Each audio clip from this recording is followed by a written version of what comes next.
Welcome to Victor, Colorado, Part 2. I had to make a Part 2 because it has such a rich history in Victor that I could not capture it all in one single video.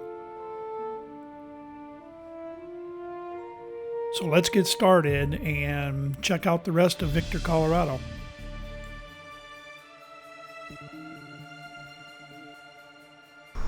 Here we are, just arrived in the town of Victor, Colorado. Founded in 1891, part of the Colorado Cripple Creek mining district. History goes back, like I said, to 1891. It was named after one of the mines nearby, the Victor mine. A lot of these buildings are from the 1890s, or actually thereafter, shortly thereafter, they had a major fire in 1899 and rebuilt most of the city in brick after that fire. So we'll go around and look at some of the history. Let's go do some exploration. The Fortune Club was a famous gambling hall and saloon, and it was reported to also be home of one of the area's most talked about red light social clubs, with rooms for rent on the second floor. Harry Lang built the Fortune Club in 1899. The club continued in operation until 1916 when Prohibition came to Colorado and Harry Lang disappeared from Victor. The building on this corner houses the current museum. It was one of the only ones in town entirely made of brick. The building was still standing after the Great Fire of 1899, but the flames were so intense that it was badly damaged on the south side. After the Great Fire of 1899, the post office block was rebuilt. In 1900, the post office and a newsstand occupied this space. The Cripple Creek and Victor Mining Company completed an extensive renovation project on the building in 1997. The first floor bank area and all of the second floor serve as the administrative offices for that company. The First National Bank of Victor was owned by the Woods family. It was destroyed by fire in August of 1899. By Christmas Eve of that same year, a new four-story bank was rebuilt. Unfortunately, the new bank was forced to close its doors permanently on November 4, 1903, as the financial empire of the Woods family crumbled and it was declared insolvent. Several successor banks, including A.E. Carlton Citibank, occupied the bank building, and it eventually became the new Victor Hotel. After remaining vacant for many years, the restored hotel building reopened for business in 1992. The original Hotel Victor was built by the Woods family in 1894. While digging the hotel foundation, workmen discovered a rich gold-bearing vein, which led up the hill to the location of what later became the gold coin mine. Less than 7 weeks after the July 4th celebration of 1899, the devastating fire swept through the city and destroyed the original Hotel Victor. The site remained vacant for many years. During that time, circus tents were set up on the property for holiday celebrations, and throngs of people gathered there for labor union rallies. This photo shows what was eventually built there on that vacant lot. It's a building that was built in 1908 and was known as the Mint Bar. The Masonic Temple was erected in 1900 as part of Victor's revival after the Great Fire. The Victor Record was founded in 1896, was one of 7 newspapers published in the city of mines at the turn of the century. During the 1903-04 labor war between Mine Owners Association and the Western Federations of Miners Labor Union, the Victor Record was a pro-union newspaper. While the Gold Camp was under martial law, in September of 1903, the Mine Owners Association succeeded in getting the militia to arrest and jail editor George Kiner, along with 4 other employees, and the Record was placed under censorship for its union sympathies. In June of 1904, the Record was raided again, and this time the printing presses and linotype machines were destroyed. After the state of Colorado paid Kiner $4,000 to repair $1,000 worth of equipment damaged in the raid, he changed the paper's policies to align with anti-union sentiments. With this change of alliances, the Victor Record survived the raids and became one of the most widely read newspapers in the gold camp. The Woods family set out to build one of the finest, most elaborate hotels in the city of Victor. While digging the hotel foundation in March of 1894, they uncovered a 20-inch wide vein of gold ore, which was traced back to the gold coin claim. Construction began on the gold coin mine, about a block behind the hotel. The large surface structures were built completely out of wood, and in the Great Victor Fire of 1899, the buildings were completely destroyed. Recovery and rebuilding efforts commenced immediately. New building codes were created that required all the buildings to be in the district to be built of brick. The Woods embraced the new fire prevention measures by sparing no expense in rebuilding the gold coin mine. With advances in technology, mining operations shifted to using electricity rather than steam generated from water and coal-fired plants to power their equipment. The Woods Investment Company developed plans to construct the Skagway Dam and hydroelectric plant on Beaver Creek to generate electricity that would be delivered by the Pikes Peak Power Company to the gold coin mine as well as other customers throughout the district and beyond. The Pikes Peak Power Substation began delivering power in May of 1901. This building recently was converted to loft apartments. With bank fails and labor strikes, the Woods empire begins to collapse. The gold coin mine was sold in 1905 to the Granite Gold Mining Company. In 1919, the Mining and Scientific Press published an article that talked about the gold coin mine being dismantled and sold. All that remains of the site today is a rubble stone foundation with a few mining equipment on the surface.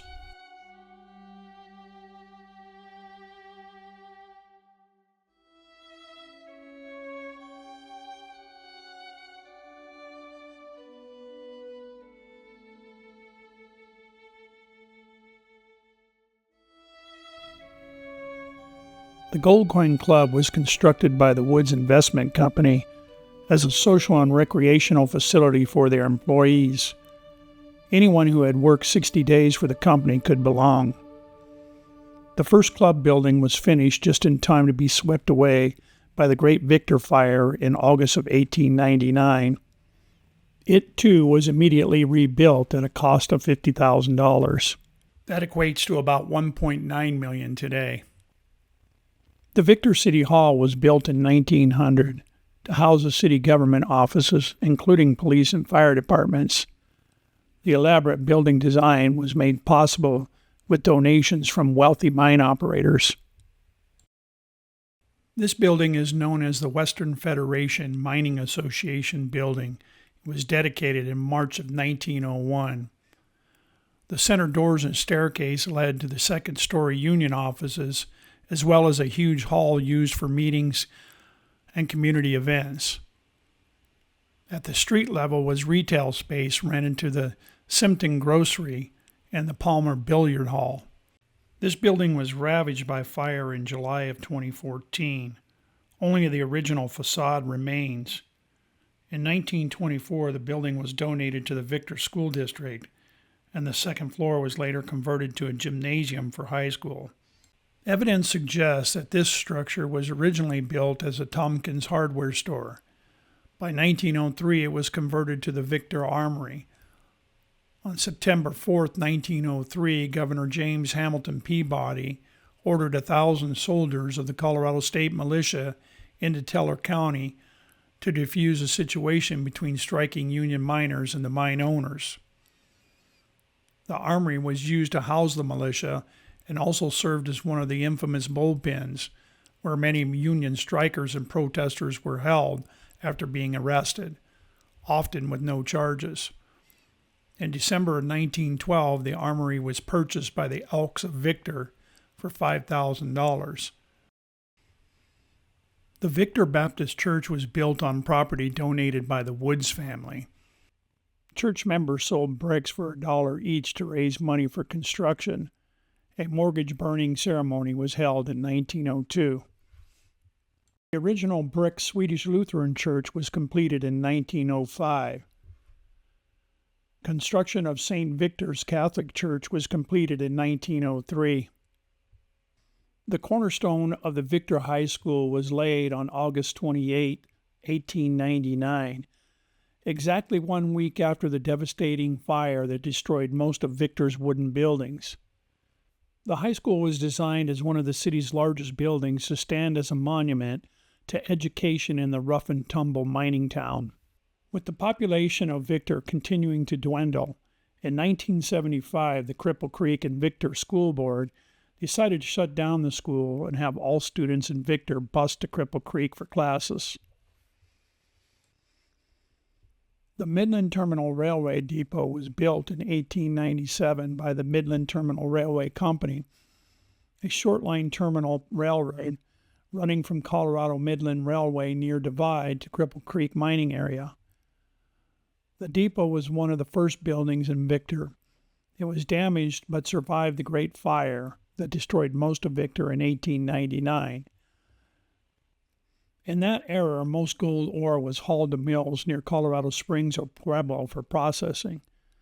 At its peak, Victor was the hub of rail activity, with up to 58 trains a day on 3 different railroads. As gold production declined, other railroads went out of business, leaving only the Midland by the 1920s. Regular passenger service ended in May of 1943. The railroad continued to haul ore until 1949. Here are a few random photos walking around town. I really like the advertising that goes on the side of the buildings.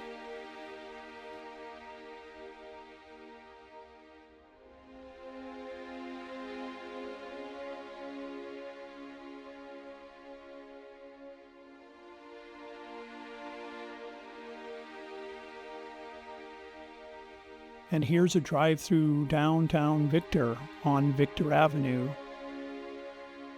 just to get a sense of what the town feels like.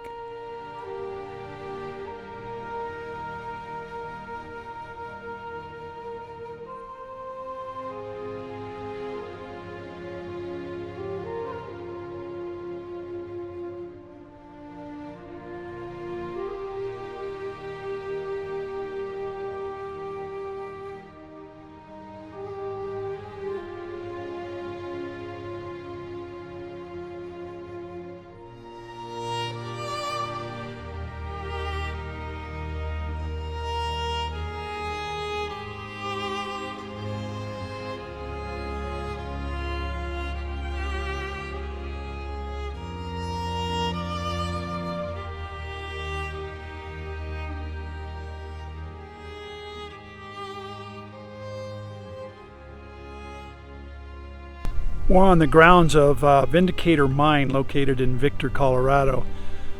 This mine first started operating in the 1890s, I think 1895 to be exact. Produced a lot of gold in a short period of time and had mining going on and off until the 1950s. They said in 1901 it already produced over $3.1 million in gold ore. You can see the head frame. Some of the engine works there. The Vindicator Consolidated Gold Mining Company has quite a history.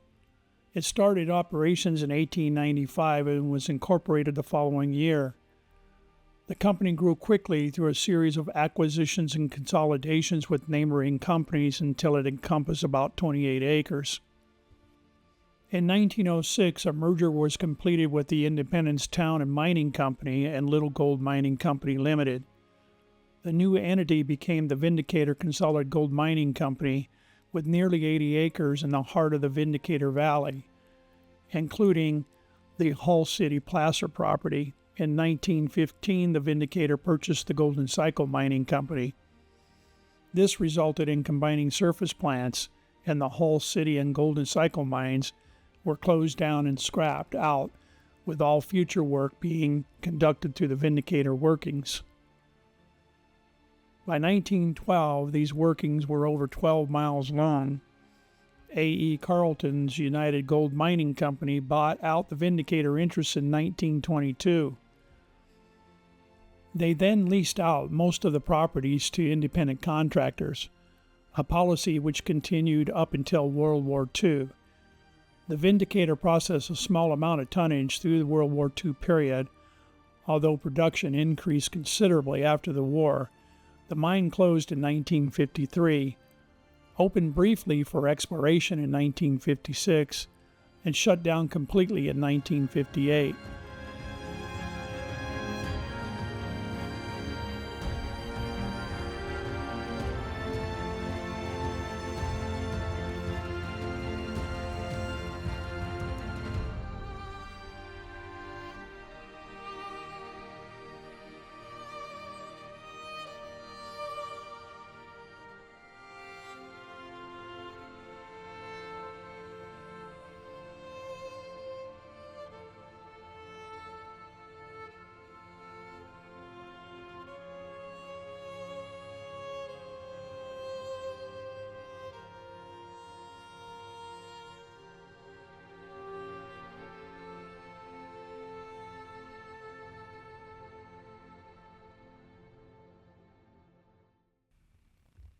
That rock foundation wall there was known as the La Bella Mill Water and Power Company.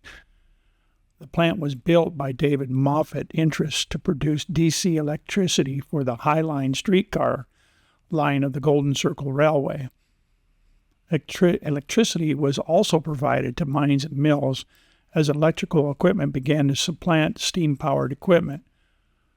The La Bella also produced compressed air at a fee to run drills, hoists, locomotives for small mines and leasing operations that could not afford their own compressor plant.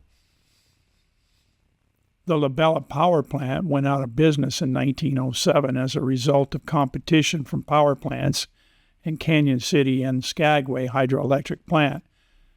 A few years later, the Vindicator purchased the building to serve as an ore reduction plant. This is the Teresa Mine. The Teresa Gold Mining Company owned and operated this mine from 1895 until 1900. The company was purchased by the Golden Cycle Mining Company after the turn of the century. Subsequently, the property was sold to the Vindicator Consolidated Gold Mining Company. In 1922, the Vindicator Consolidated Gold Mining Company was purchased by the United Gold Mines Company, whose properties later became part of the Golden Cycle Mining Company. The Teresa mine was idle from 1915 until a group of lessees took over and rehabilitated the mine in 1930. The entire surface plant was destroyed by fire in 1934. The head frame was replaced with the present steel structure that you see here.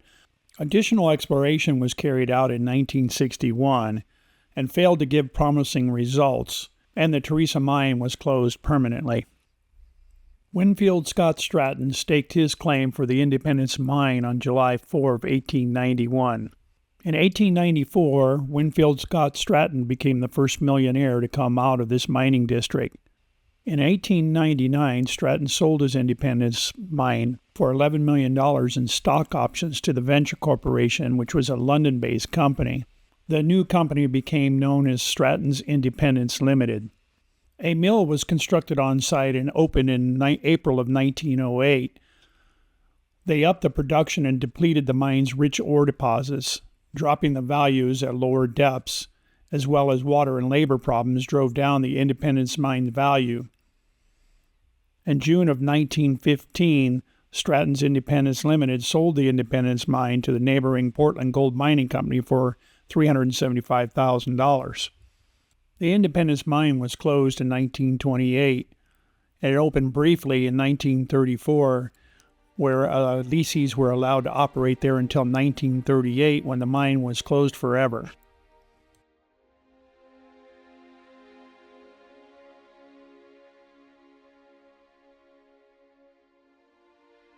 The buildings you see down there on the left is what is known as Goldfield.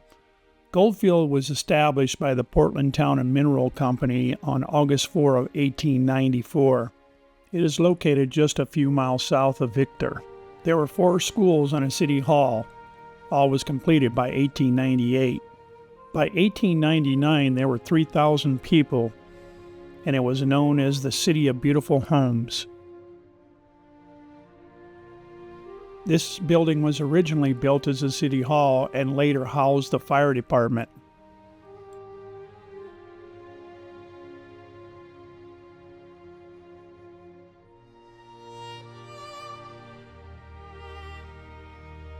I always say the past matters. The next generation will only inherit what we choose to save and make accessible. Thanks for watching.